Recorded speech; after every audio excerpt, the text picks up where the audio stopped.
here today to tell you all about these horizontal balusters. These things work in any kind of wooden stud that you want. They come with a pack of 5 of them. Additionally, it comes with the exact drill bit that you need in order to screw into the stud and make this work so that it aligns right into where you use the drill bit. The drill bit is very sharp.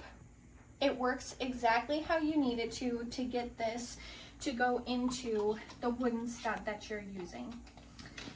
What I love about these is they are iron and about 1 millimeter thick, and so they're not going to deform or bend at all.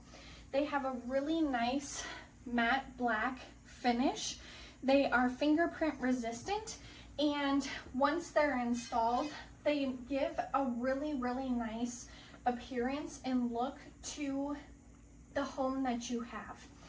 They are going to fit very nicely with the overall aesthetic that you're going for in your home. They're, as I mentioned, fingerprint resistant, the matte black. They're powder coated, so it makes it really easy to clean up if something were to get on them.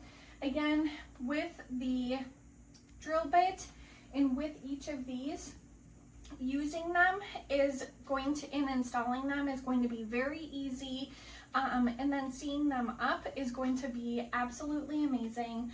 I encourage that you check these out. I really don't think that you'll be disappointed by them.